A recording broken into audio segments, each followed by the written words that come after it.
Sociopaths are often marked by a lack of empathy. They simply cannot sympathize. For such individuals, even the lives of their loved ones hold no true value. When this condition is amplified, it leads to terrible outcomes. Alan, born in 1946 and raised in Colorado, had a strong passion for sports from an early age, playing baseball. He later married Sharon, a schoolmate, and the two built a family together with 3 daughters and a son. Alan became a successful businessman, opening a real estate agency, followed by ventures into retail and the auto industry, all of which contributed to his family's prosperity. Sharon, a dedicated housewife, did everything for the family. Their seemingly idyllic marriage lasted 30 years until Sharon tragically passed away from a sudden illness on New Year's Eve 2003. Her death was the most profound shock of Alan's life. He struggled deeply with grief and depression for years, as he'd known Sharon since he was 14, and she was the closest person in his life. Even 2 years after her passing, Alan was still grappling with the effects of this immense loss. To cope, he tried to focus more on his children, seeking distractions, and eventually took up ballroom dancing, a passion Sharon had once dreamed of sharing with him. Before her death, Sharon had wanted to take dance lessons with him, but time ran out. Alan decided to fulfill her dream on his own.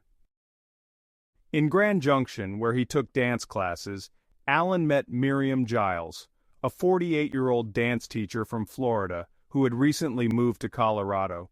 Miriam had her own tragic past. In 2000, her daughter Naya died from a drug overdose, which was ruled accidental. Miriam's husband couldn't bear the loss and tragically took his own life while Miriam slept beside him. She shared this heart-wrenching story with Alan, who immediately connected with her, understanding the pain of such a loss. Their shared grief led to a romantic relationship, and just a few years later in 2006, they married. They settled into a new home in White Uter, a beautiful location perfect for their shared love of horses. Alan continued with his real estate business and even bought Miriam a dance studio, a longtime dream of hers, despite warnings from his accountant about the financial risks. Nevertheless, Alan was determined to make his wife happy. On the outside, it appeared that they had a blissful marriage, but Alan's daughter had reservations about the speed at which the relationship developed. Despite these concerns, Alan seemed genuinely happy. However, one day, something alarming happened. While Miriam was away, Alan's car mysteriously caught fire in the parking lot. Alan initially believed it was just an accident, but investigators discovered that the fire had been deliberately set. A rope doused in gasoline had been placed in the trunk, serving as a wick. Miriam was the prime suspect, but Alan refused to believe it, dismissing the event as an unfortunate accident. Life returned to normal for the couple, though Alan's health began to deteriorate. He was diagnosed with hypertension, and in May, he spent most of the month bedridden. By June, he had regained some strength, but his health remained fragile. Unfortunately, during this period, Miriam's behavior grew increasingly suspicious. In early June 2008, Christine, Alan's daughter, grew worried when she couldn't reach her father. She tried calling multiple times, but there was no response. Later, Miriam also made several attempts to contact Alan, but to no avail. After a series of unanswered calls, Miriam eventually returned home from a shopping trip, where she found Alan's lifeless body in the living room. Miriam immediately called emergency services, but the police found some inconsistencies in her story. Despite claiming she had tried to administer first aid, Miriam appeared disturbingly calm. The blood on the floor seemed undisturbed, and the woman's behavior was strangely detached. Miriam's story began to unravel when detectives discovered that she was possibly lying about certain details, such as her interactions with the house's other inhabitants and the events of the day. Upon further investigation, it was revealed that Miriam had been making numerous suspicious trips, including one to a Walmart store to purchase a single bag of carrots. an unusually far-reaching errand for such a small item. This raised doubts about her alibi. The police also learned about a possible financial motive. Miriam had been aware that all of Alan's property, including his wealth, was set to go to his children as per a prenuptial agreement. As the investigation continued, Miriam insisted that her husband's death might have been the result of a robbery, though there were no signs of forced entry, and the valuables remained untouched.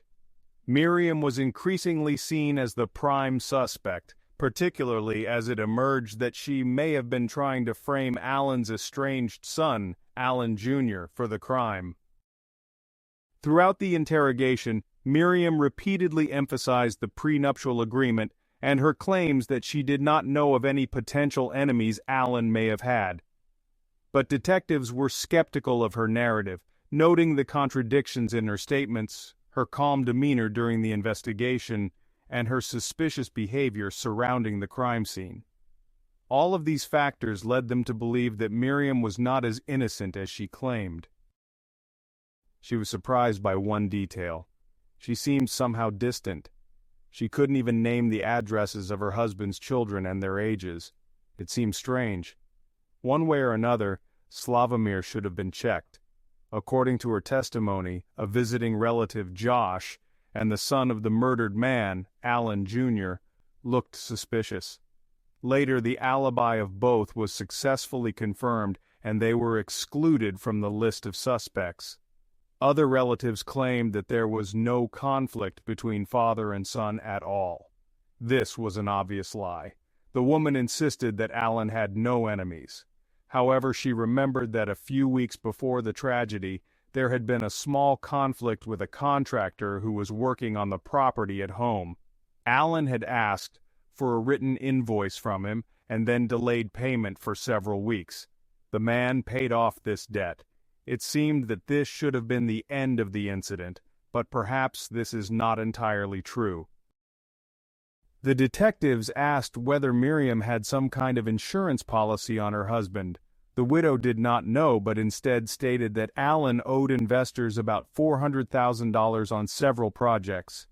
This seemed strange because, a few minutes earlier, she claimed that she was unfamiliar with her husband's finances.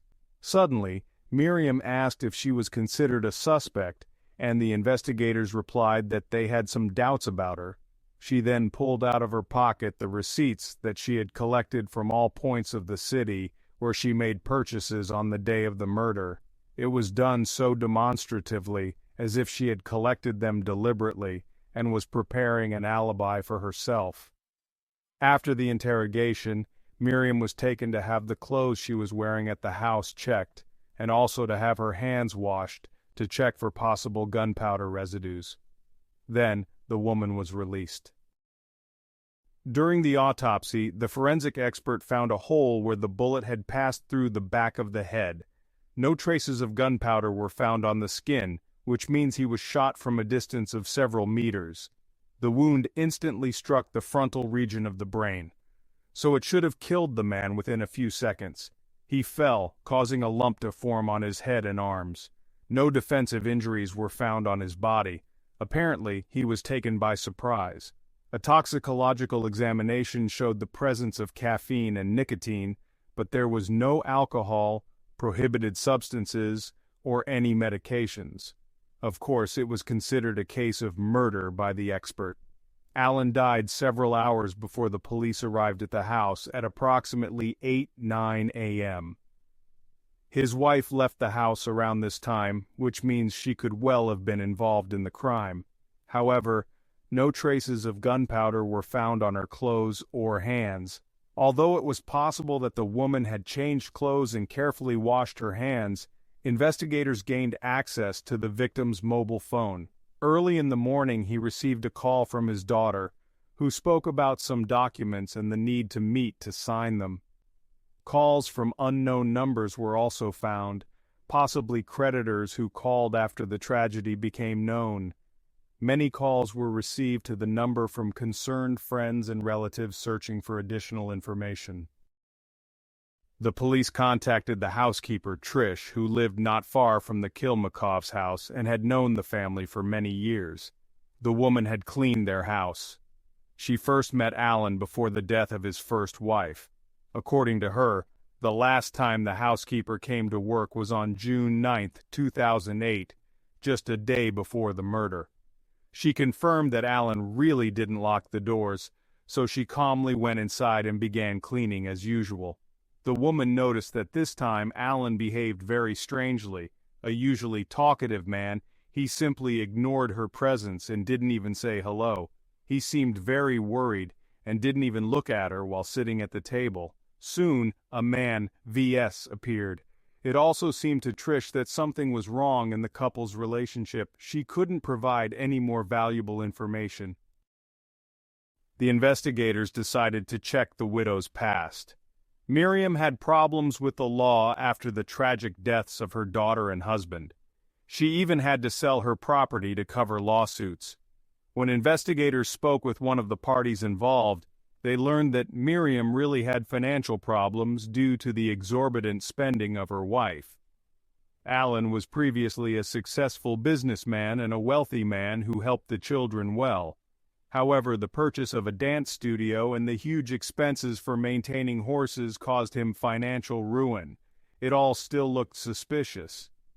The day his car caught fire, it turned out that Alan had sold his company to pay off debts and had received the money just as they were getting into the car to leave. Miriam apologized and went to the toilet, and immediately after, a fire occurred. It seemed that the woman had lost interest in her husband because of financial problems. She decided to take his money and wash her hands of it. In addition, none of the man's relatives could contact him during the last few days of his life. It seemed to his daughters that Miriam was trying to protect their contact with their father in every possible way. Thanks to Josh, who periodically stayed at the Khilmikov's house, they also managed to refute part of the testimony of the main suspect. The longer the detectives spoke with the victim's relatives, the more they found controversial and deceitful moments in Miriam's words. The detectives were convinced at that time that the widow had a financial motive. However, the woman insisted that she had no opportunity to profit from the death of her husband because of the marriage contract. All of Alan's property should be divided between the children, but it turned out that the house acquired during the marriage was considered community property, meaning the widow could claim half of it in the event of the death of her spouse, and this was quite an impressive amount. There were many witnesses who considered the spouse to be the only person who could have killed Alan. Some believed that his sharp deterioration in health shortly before his death was associated with an attempted poisoning. These suspicions were partially confirmed, since the symptoms of the disease resembled poisoning. However, at the autopsy, no toxins were found. Apparently, the body could have fought off the poison during this time, which is why traces of it were not found. The other daughter of the deceased, named Wendy, who had lived for some time in her father and stepmother's house, noticed that Miriam had been accessing her husband's mobile phone without permission. Wendy was sure that the widow was disconnecting herself from answering the messages, thereby preventing him from communicating with his family. This behavior was first noticed during the period when everyone had problems communicating with Alan. Investigators also checked the circumstances of the death of Miriam's daughter and her previous husband, Jack, and they found them more than suspicious. The daughter died from an overdose of medication, but how she took the lethal dose was unknown. It turned out that the daughter was close to her father, but not to her mother, and as a result, the man fell into depression and died 2 years later. Also, under strange circumstances, a bullet entered Jack's head on the right side, despite the fact that he was left-handed and could not have shot himself in this way. The only person next to him all this time was his wife, Miriam, who was the beneficiary of the life insurance policies of both her daughter and her husband. So, all of the close families believed she was directly involved in their deaths. Miriam received insurance payments for her daughter and her husband, and quickly spent this money. But 6 months later, the court ruled that Miriam should give half of the insurance payment from her first husband to his child from a previous marriage. However, there was nothing left to give. Miriam then fled from Florida to Colorado and soon entered Alan's life. She was exposed to a long history of fraudulent transactions in which she tried to cash forged checks. She was also caught in several cases of theft. The more detectives delved into the biography of the main suspect, the more extensive her history of problems with the law became. She had moved through several states, each time using fake names and trying to make money illegally. Miriam miraculously managed to avoid prosecution after escaping Hurricane Katrina, and several witnesses were found from among the victims of her criminal activities. Despite the assertion that she would not receive anything in the event of Alan's death, a man's life insurance policy was found in the amount of $250,000. In addition, she tried to increase the insurance amount by $2 million shortly before the murder of her husband, but her attempt failed when the widow came to cash out the money and was told that this was impossible due to the fact that Alan missed a payment in the spring.